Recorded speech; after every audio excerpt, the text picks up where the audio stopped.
What's up, guys? Chris VA Travels down here at Fort Monroe, Hampton, Virginia, and going to take a tour of the CASEMATE Museum. And that's where Confederate President Jefferson Davis was imprisoned after the Civil War. So check it out. A quick look at this 3-inch ordnance rifle, model 1861.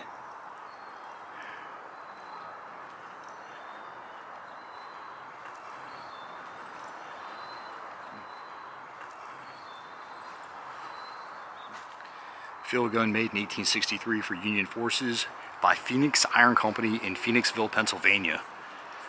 Oh, and the sign back there said this is the largest fortification ever built in the United States. Oh, here we go, confinement of Jefferson Davis. In this casement, Jefferson Davis, President of the Confederate States, was confined May 22nd until October 2nd, 1865. As his health suffered in the casement, he was removed to Carroll Hall in the fortress. All right, where he remained from October 65 until May of 67. When he was released on bail, he was never brought to trial. Hear the bells in the background. Honoring John Craven. His humanity, intelligence, companionship, and professional skill lightened the monotony and loneliness in the physical suffering of Jefferson Davis. Okay. And what is this? Memory of first U.S. regular Army officer killed in action during the Civil War, Lieutenant John Trout Gribble. Okay. Alright, I need to get inside this thing. I imagine the entrance is over there. Alright, I've got 2 minutes. And there's the entrance right there. Still says closed. Okay, so here we are, building number 1, CASEMATE Museum. You see the fort right there.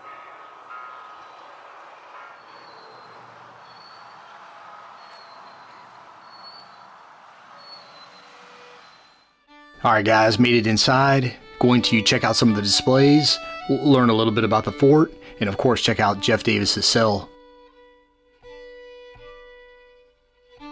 Fort Algernon, constructed in 1609, and it was the first fortification here on Old Point Comfort, and it was built to prevent hostile ships from sailing up the James. And fortifications became popular in the late 15th century after the advent of siege artillery. And each fort shares different shapes and dimensions, but they all share similar characteristics. Torpedo bottle from the late 1800s, and they were usually made to hold soda water and designed to lay on their side so the corks wouldn't dry out.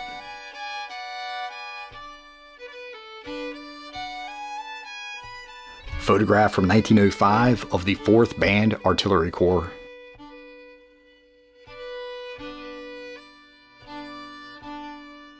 Girl Scouts of America, established in 1912, dedicated to the young women of character and ability, the troops offered fun and excitement to its members. A photo of a Rappahannock sleeping car, and it's a Pullman sleeper, and it was used for overnight travel. Locomotive 187. This is a 460. It was built by the Brooks Locomotive Works in 1889. Built back in 1896, this is the Chamberlain Hotel. It now serves as a retirement facility. And if you want a closer look, it's included in my video when I did a walk around Fort Monroe.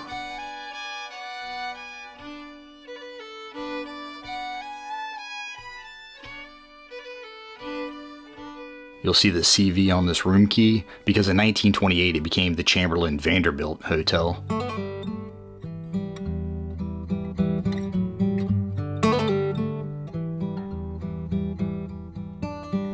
Part of the original stone wall. And we're in the club room. This is the missing man table, and it's reserved for the servicemen and women who didn't return home.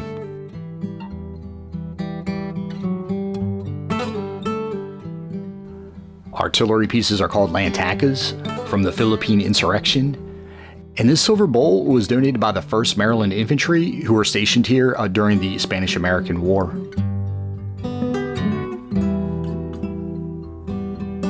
This is a Whistler Hearn plotting board, model 1904. It was used by the Coast Artillery. And over here, this is a 10 circuit switch panel box, circa 1915.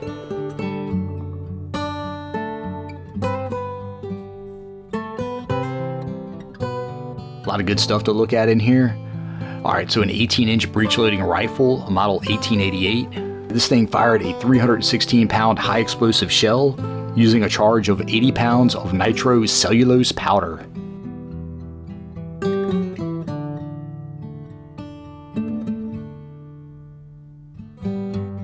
Mine planter, Knox class, built in 1942 for the Transportation Corps, built by Marietta Manufacturing Company out of Point Pleasant, West Virginia.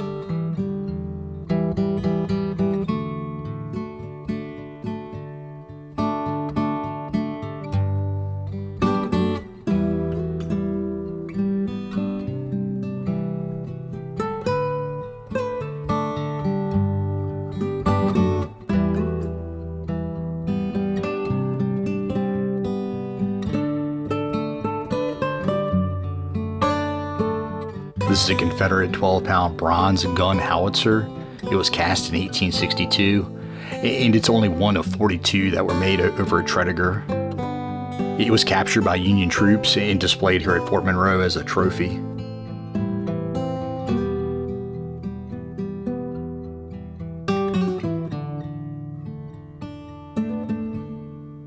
Military engineers, and you'll see Robert E. Lee down there, bottom right. From 1831 to 1834, he worked on the construction of Fort Monroe and Fort Calhoun. Pretty good painting of the Monitor and Merrimac out there, and that must be the Cumberland sinking.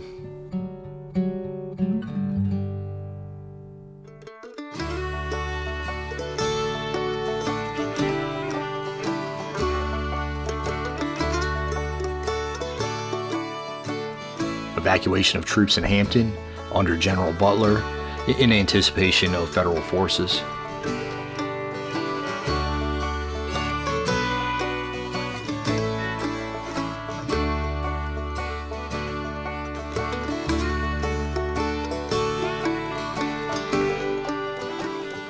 Pretty nice stand, marble on top, and that's a serious headboard right there.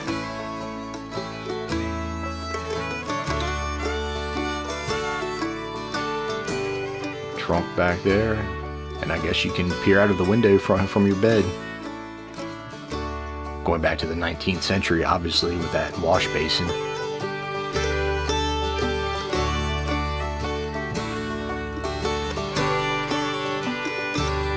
There he is, Jeff Davis, stepping off the ship, and this is May 19th, 1865, stepping off the William P. Clyde steamer. This picture is obviously from his later years.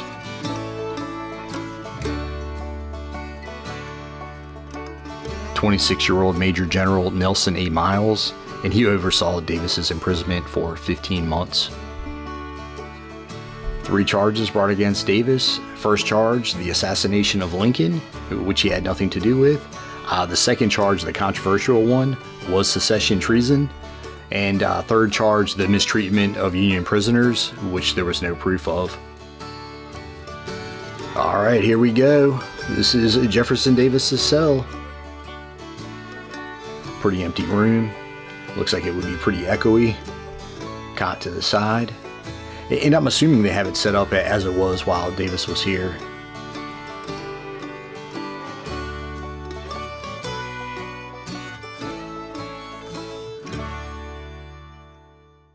Closer look at the cot, and would they chain him to the wall at times? Well, I guess at least he got to look out of the window. Pictures are out of Frank Leslie's illustrated newspaper, and this is 15 days after the contraband decision. And it reported that 500 black men, women, and children reached the fort. The men were sent to work the entrenchments, while the women were set to washing and cleaning.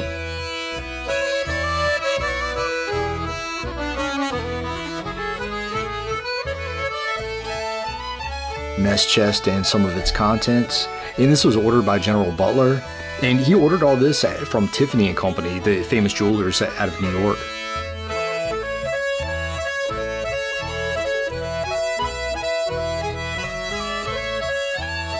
Good painting over here by Gail Duke. It's of the Emancipation Oak over at Hampton University. It's the site of the first Southern reading of the Emancipation Proclamation. Map of the slave populations, and obviously most popular up and down the Mississippi. And then North Carolina was kind of a no man's land a little bit. And we know what this is, CSS Virginia, which was originally the Merrimack.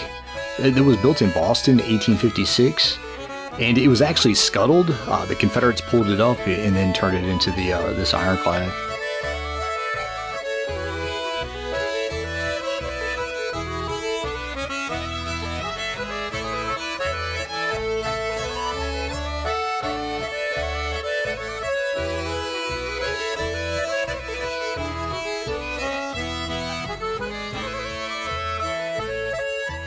And the Monitor, the Union ironclad.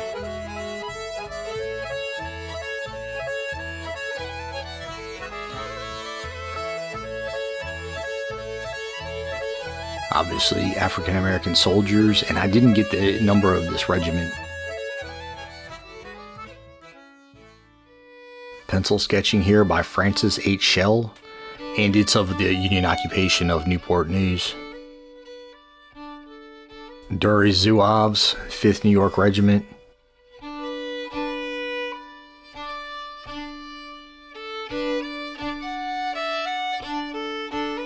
This is a pass box, and it was used to carry powder charges from a magazine to a gun position. Wood mallet, and this thing was used to seat fuses into fuse holes on artillery shells, and it said that this was used on the CSS Virginia. Some instructions here written by Winfield Scott to Major General Benjamin Butler.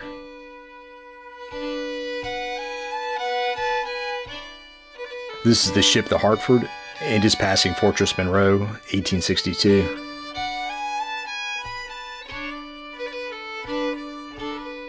USS Sabine, and it's a ship of the Atlantic Blockading Squadron, and this photo is from December 1864. Row of Rodman guns on experimental carriages.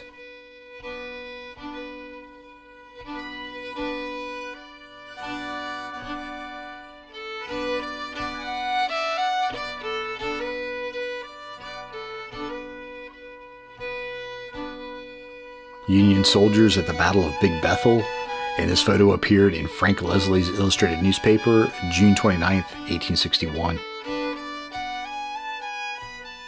The Cradle of Liberty is in danger.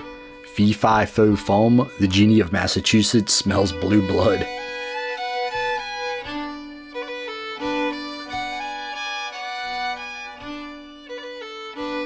Benjamin Butler again, just hanging out. This is the Battle of Port Harrison.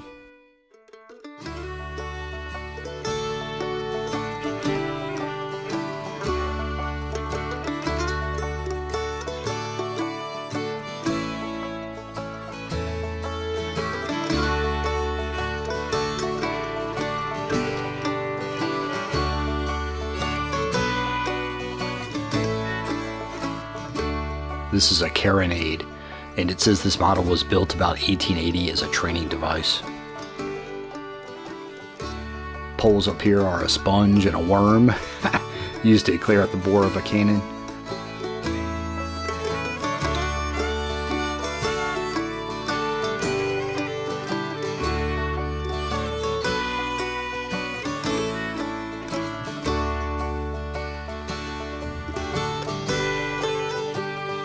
Check out all these forts along the coast. Several out west. I guess you had the Appalachian Mountains kind of running in between.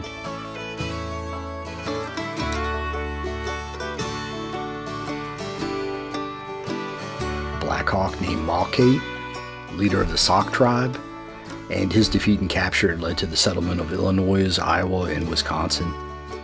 Lieutenant Jefferson Davis, graduating from West Point, 1828.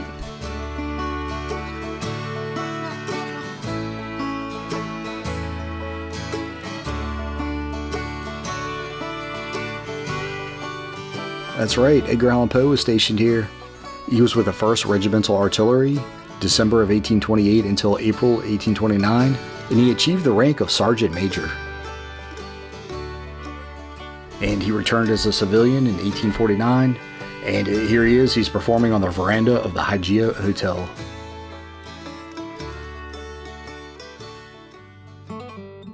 Mortar back here. And I wonder how much of this stuff was made out of Tredegar.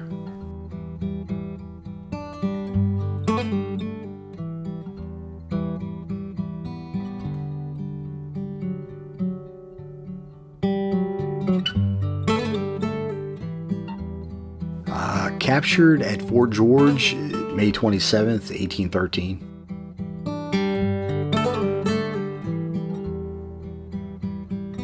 This is entitled Capture of the City of Washington. Yeah, it shows British troops marching into D.C., burning buildings during the War of 1812.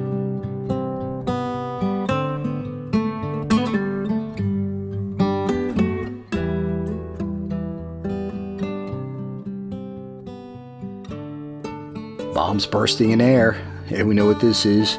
Fort McHenry, 1814. Alright, that was it for the Casement Museum. Pretty cool. I'm going to get out of here. As always, like and subscribe. See you on the next one.